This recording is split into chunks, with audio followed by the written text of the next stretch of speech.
মই মোৰ দোকানৰ কাৰণে এখন কমাৰ্চিয়েল কানেকশ্যন লৈছিলোঁ, যিখন কানেকশ্যন লগোৱাৰ কাৰণে এই বজাৰখনৰে আমাৰ স্থানীয় লাইনমেন ফকৰুদ্দিন হয়, তেখেতক মই একেৰাহে 10 মাহ ধৰি কৰজোৰে ৰিকুৱেষ্ট কৰি আহিছোঁ। তেখেতে আজিলৈকে ইমানখিনি সময় উলিয়াব পৰা নাই যে মোৰ কানেকশ্যনটো লগাই দিব। কানেকশ্যনটো নলগোৱাৰ পিছতো মোৰ বিলখিনি হৈছে আজি 11 মাহে 12 মাহে প্ৰায় 25,713 টকা উঠাইছে। আৰু মই 16 বাৰকৈ তাত যোৱাৰ পিছতো SDO ছাৰক এবাৰো লগ নাপালোঁ। আমাৰ জনসাধাৰণৰ টেক্সৰ পইচাৰে দৰমহা দিয়া চৰকাৰখন SDO ছাৰক ক'ত লগাই থৈছে আমি গম নাপাওঁ। আমি জনসাধাৰণ আপোনাৰ মিটাৰৰ কোনো সংযোগ নাই আপোনাৰ? নাই, মোৰ মিটাৰখনি মোৰ হাতত আছে। যদি আপোনালোকে মিটাৰ সংযোগ নোহোৱাকৈ আপোনাৰ বিল আহিছে? হয়, তেনেকৈ বিল আহিছে। আৰু ইয়াৰ জ্বলন্ত প্ৰমাণ আপোনালোকে মিটাৰখিনি চাব পাৰে, মিটাৰত ৰিডিং আছে। জ্বলন্ত প্ৰমাণ মিটাৰখন নিজেই হয়। আৰু বালুচৰ বজাৰৰ যিখিনি আমাৰ দোকানী আছে পঞ্চায়তৰ পৰা প্ৰশাসনক এই বিষয়ে এই সম্পৰ্কত কি আহ্বান জনাব?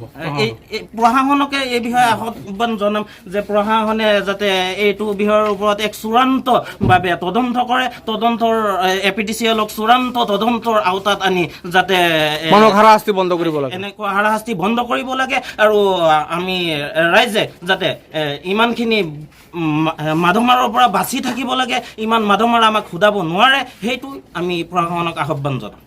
ধৰি লওক প্ৰথমে মোৰ বিল আহিছে, 2 মাহৰ বিল হৈছে 17,000 টকা। বিলখন পেড কৰাৰ পিছত নেক্সট মান্থত আপোনাৰ 6,300 কিমান টকা এটা বিল আহিছে। তো মই 4 মাহমান বিলটো দিয়া নাইকিয়া।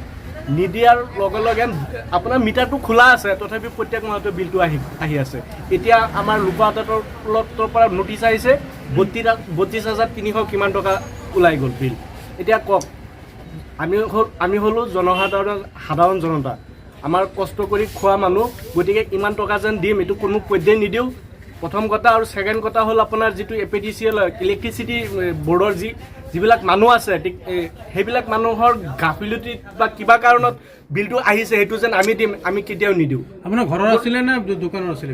মোৰ বিলটো আছিলে মটৰৰ, মানে আপোনাৰ এগ্ৰিকালচাৰৰ।